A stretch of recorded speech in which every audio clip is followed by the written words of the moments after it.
အားလုံးပဲမင်္ဂလာပါကျွန်တော်ကတော့ဇော်ဝင်းဖြစ်ပါတယ်ကျွန်တော်ဇော်ဝင်း official channel ကနေပြီးတော့ကျွန်တော်ရဲ့ bro တို့အားလုံးကိုပြန်လည်ပြီးတော့ကြိုဆိုပါရခင်ဗျာကဲဒီနေ့ဗီဒီယိုကတော့ bro တို့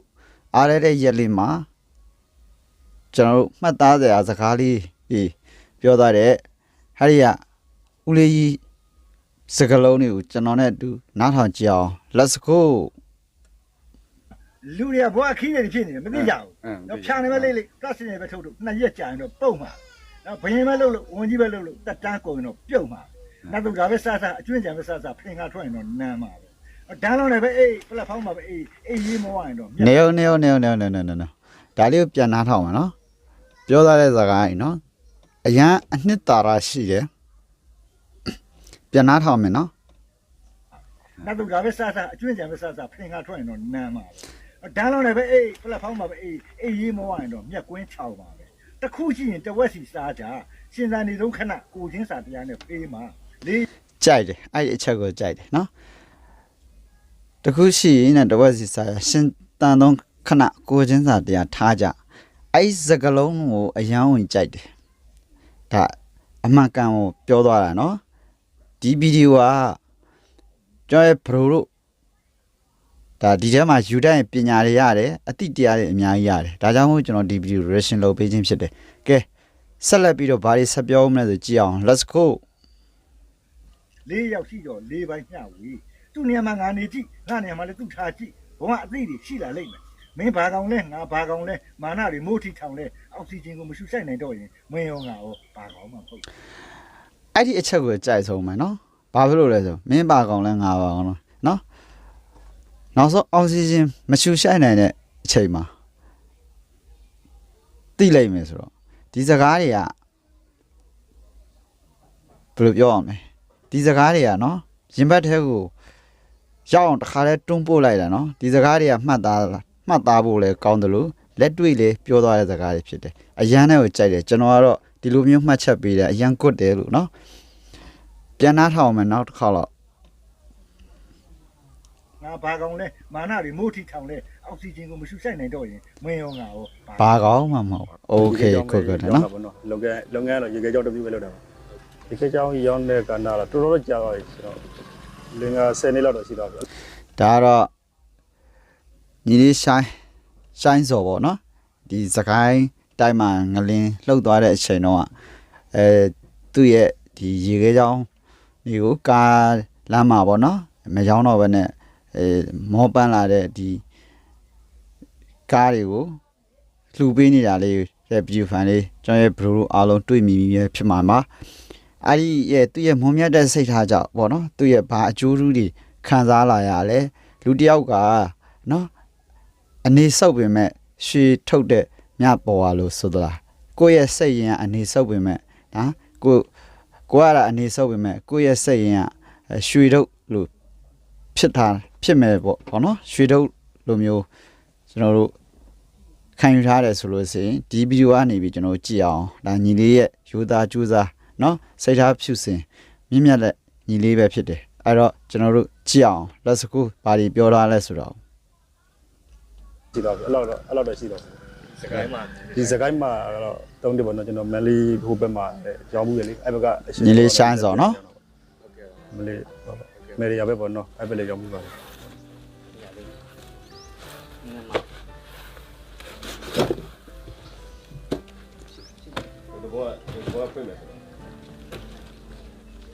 ဒီတိုင်းမှာပေါ့တူရှိမှရောင်းတာဆိုတော့ထမင်းဘိုးတရဲ့3000ပေါ့ဒါပါဒီကလည်းတိတ်မတော့ပါဘူးထမင်းဘိုးတရဲ့3000ပဲပြီး1000တော့1000ခွဲလောက်မြတ်တယ်ပေါ့ထမင်းဘိုး3000နှုတ်အဲ့လိုမျိုးပေါ့စီဘိုး9000နှုတ်ပေါ့အဲ့လိုမျိုးစီဘိုးလောက်မလားဟိုလောက်ပေါ့1000လောက်တော့ကျန်1000လောက်ကျန်တယ်တစ်ခါကြရင်လည်းရောင်းကောင်းနေချိန်ကြရင်လည်း2000လောက်လည်းကျန်တယ်2000 3000လည်းကျန်တဲ့ရှိရကျန်ပါတယ်ကျန်တဲ့ဒါသူ့ရဲ့ဖြတ်တန်းလာခဲ့တဲ့ဘဝအကြောင်းတွေကိုသူပြောပြနေတာပေါ့နော်ဘာဖြစ်လို့လဲဆိုတော့ तू က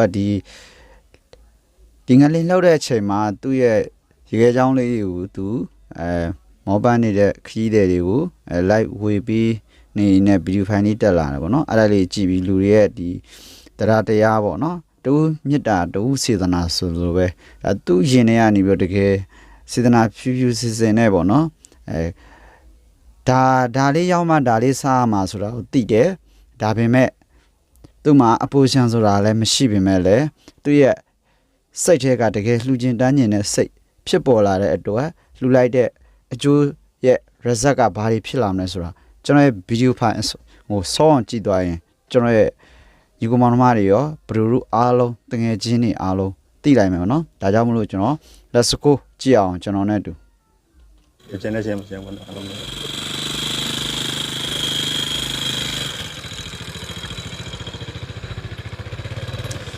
ဆိုင်ကလည်း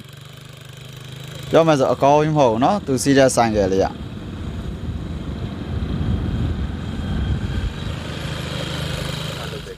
စကိုင်းမှာပဲလား ဟုတ်ပါတယ်စကိုင်းမှာ အခုပဲအဲ့အချိန်မှာမလုပ်နေလဲ အဲ့ချိန်မှာရောင်းတယ်ပေါ့ရေကရောင်းတော့ပေါ့ဘယ်လိုပြောမလဲမြေဟိုဘက်ကန်းပေါ့နော်ဟိုဘက်ကန်းရောက်တော့ပေါ့ကျွန်တော်လည်းအဲ့ထဲမှာပါတာပေါ့နော်ဘယ်လိုမဖြစ်တာပဲကောင်းတာလို့ပြောမှာပေါ့ဘယ်လိုလဲကျွန်တော်အိုင်နီယာဆိုရင်လူရောဆိုင်ရောလဲတယ်ကျွန်တော် ဩเนาะ လူရောဆိုင်ရောလဲတယ်ပြီးတော့ကျွန်တော်သွားလာဟိုဘက်ကန်းဆိုတာတဲတော်လေးပေါ့နော်စိုက်ကပါမြုပ်တယ်ကျွန်တော်ဆွဲထော်လာတယောက်တည်း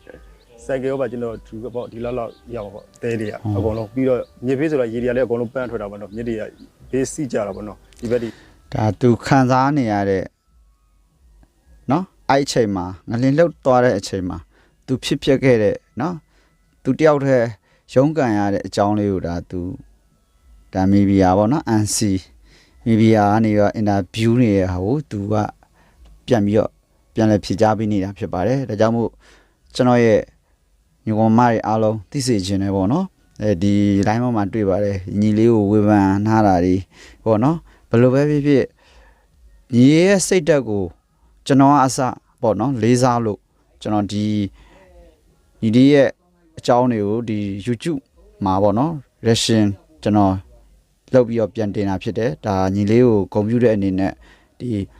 မှတ်တမ်းတစ်ခုလိုမျိုးကျွန်တော်စူးစီးထားတာဖြစ်တယ် YouTube ဆိုတဲ့အရာကเนาะတစ်ကမ္ဘာလုံးလဲကြည်တာဖြစ်တယ်เนาะနောက်ပျောက်ပြတ်မသွားအောင်ပေါ့နော်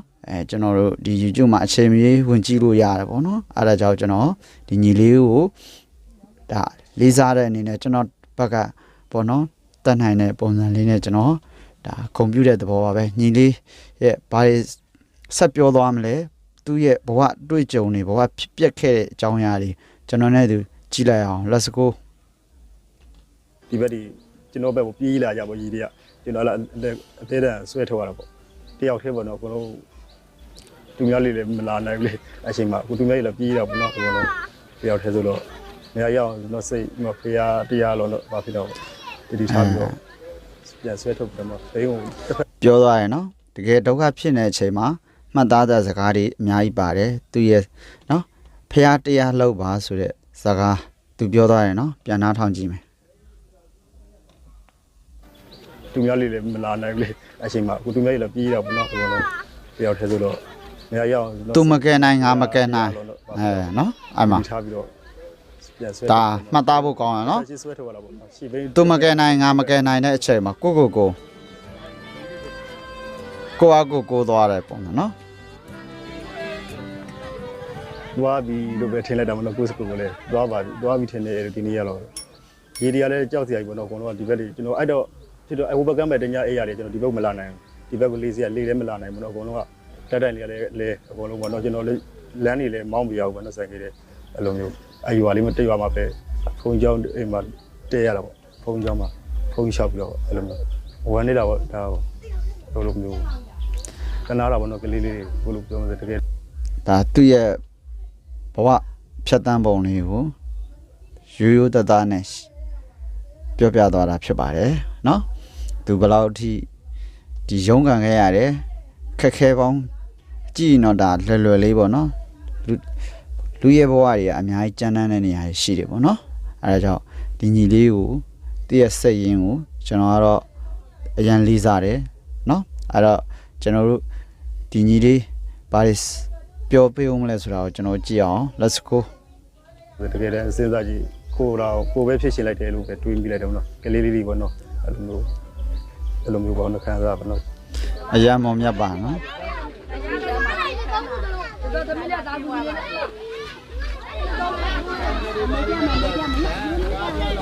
က စားဖို့နေဝင်ရတော့ရတယ်ဘယ်လိုလဲတယောက်တည်းဆိုတော့လေကိုလိုကဒါကိုအတွက်ကတော့မလိုအပ်ဘူးပေါ့နော်ကျွန်တော် ဟိုးနော် ကျွန်တော် ကိုတော့ကမလိုအပ်ဘူးလို့ ပြလိုက်တာပေါ့နော်ဖေးမေရတော့ကျွန်တော်ငငယ်လေးနေရဆုံးသွားတာလားဘာလဲမသိဘူးအဲ့ဒါလည်းကျွန်တော်လည်းအခုချိန်ထိမသိရဘူးအဖေနဲ့မေက တယောက်တည်းပဲပေါ့ ကိုတယောက်တည်းပဲပေါ့ကျွန်တော်တနေ့ကျော်လို့ ပြောမယ်ဆိုရင်တော့ဒါမိဘမဲ့ပေါ့နော်သူဘဝရဲ့ခံစားချက်တွေသူအမြဲတမ်းဝမ်းနေခဲ့ရတယ်တဲ့နော်ဒါကိုချင်းစာလို့တော့ရပါဘာဖြစ်လို့လဲဆိုတော့သူ့ရဲ့ခံစားချက်ကမိဘရှင်ထဲမှာခိုလုံလို့မရဘူးပေါ့နော်အဲ့တော့ကျွန်တော်ကိုယ်တိုင်လည်းသူ့ရဲ့ခံစားချက်ကိုနားလဲအခုဗီဒီယိုရိုက်နေတဲ့အချိန်မှာပေါ့နော်အမို့ကျွန်တော်ရှင်ထဲမှာတော့တိတ်မကောင်းဘူးအဲ့တော့ညီလေးပြောတဲ့စကားတွေဘာတွေပြောမလဲဆိုတာနားထောင်ကြည့်အောင် let's go နေ့ကျော်လို့ဒီမျိုးပြောတာပေါ့နော်ထားခဲ့တာလို့အဲ့လိုပဲကျွန်တော်သိလိုက်တယ်အဖေလည်းမမြင်ဘူးအမေတော့တစ်ခါတော့မြင်ဘူးပါတယ်ကျွန်တော်9နှစ်သားလောက်တစ်ခါတော့မြင်ဘူးပါတယ်အဲ့ကတော့မမြင်ပြီးတော့ အခုကဘယ်နည်းနည်းရှိတယ် ကျွန်တော်20ခွန်ပါဟုတ် 20 ဟုတ်ကဲ့ပါ20ခွန် တက်ကတော့ငယ်သေးရနော် ကျွန်တော်ရွာမွေးစားအမေရှိရပါတယ်အမေပေါ့အမေကြီးတော့ပေါ့နော်အခု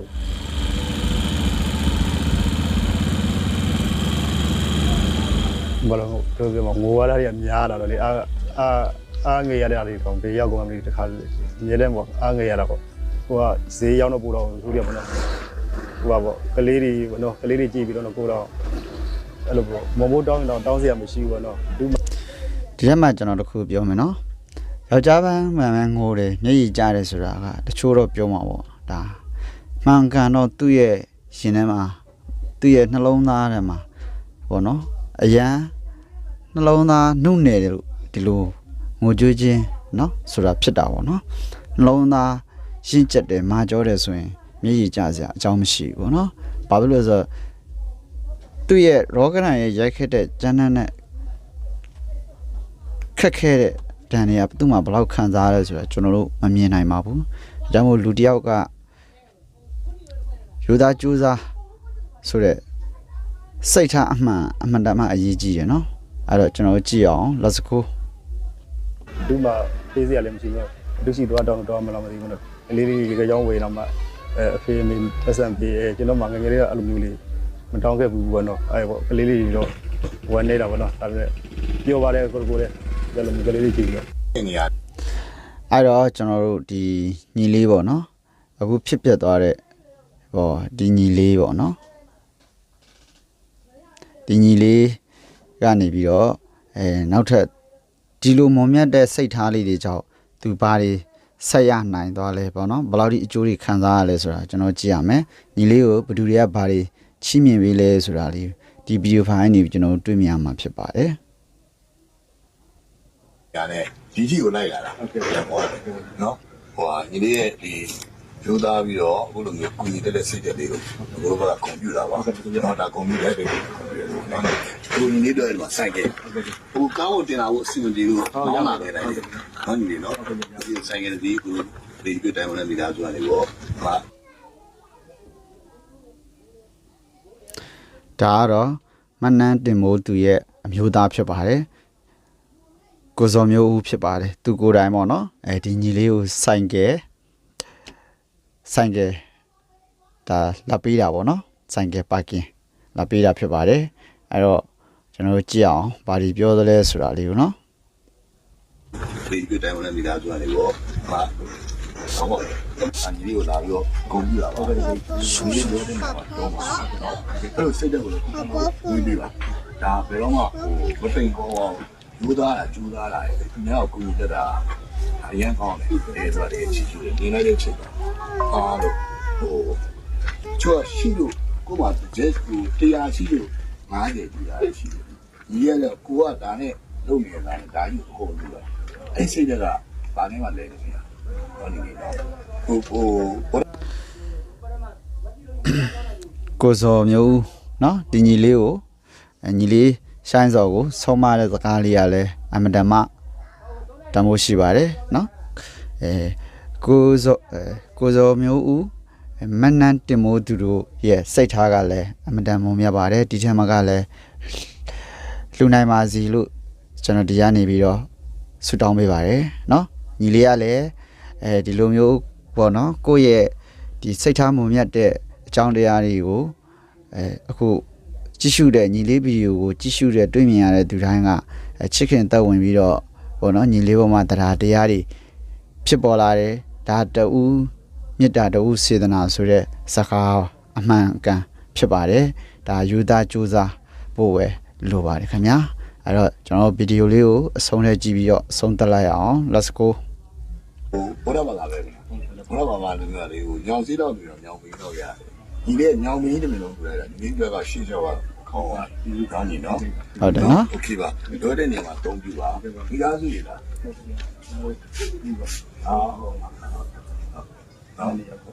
ီကောင်းနေရပါဟုတ်လားဒါဘယ်လိုနေရလို့လဲဒီလိုကကြာပါပြီဒီတော့ဒီညောင်းအဲ့ဒီကအဲ့ဒီကဘယ်လိုစိနေပြရလားဒီတော့အဲ့ဒီကဘယ်လိုစိတ်က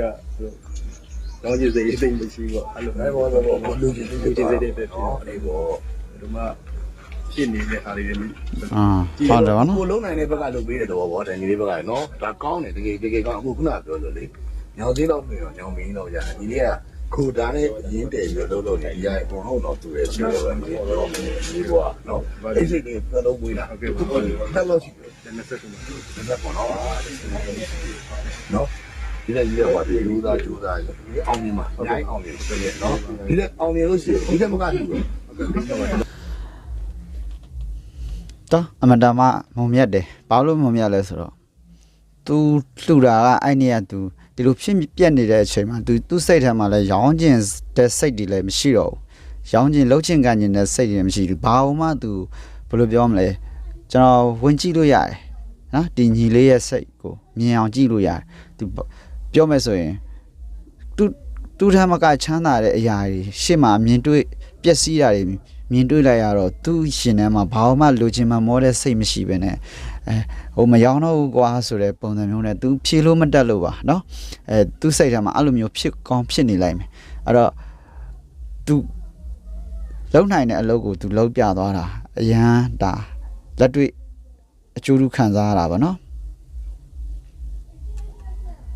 နော်ဒီကတော့ဒီတိုင်းလူနေပဲဒီလိုက်ရတဲ့ဆိုရင်ဒီဟုတ်ပြရတယ်ဝမ်းသာတယ်နော်ဒီတော့ကျန်းမာရေးကိုပြဆိုင်တော့ဒါလေးကိုလိုတဲ့နေရာကြီးကြိုက်တူတော့ဒါဂုံကြီးရတယ်နော်ဟုတ်ဂုံကြီးဒီနော်ကဲเนาะဆိုင်ကယ်တစ်စီးဂုံပြူလိုက်တယ်เนาะ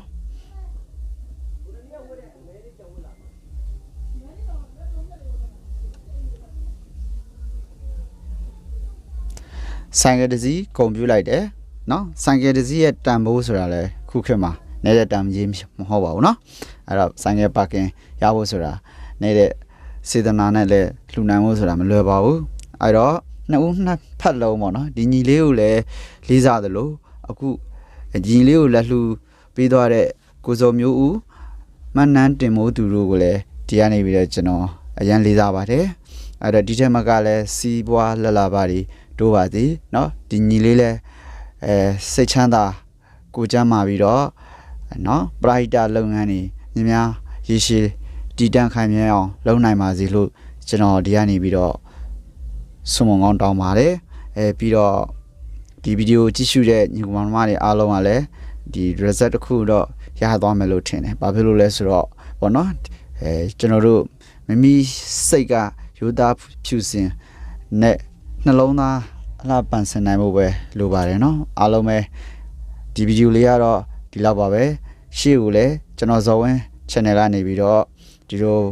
ဘဝတုဒ္ဒရမယ်မှတ်သားစရာအကြောင်းအရာလေးတွေကိုစူးစမ်းပြီးတော့တင်ဆက်ပါဦးမယ်လို့ကျွန်တော်ပြောပြရင်းနဲ့ဗီဒီယိုလေးကိုဒီလောက်ပါပဲခင်ဗျာ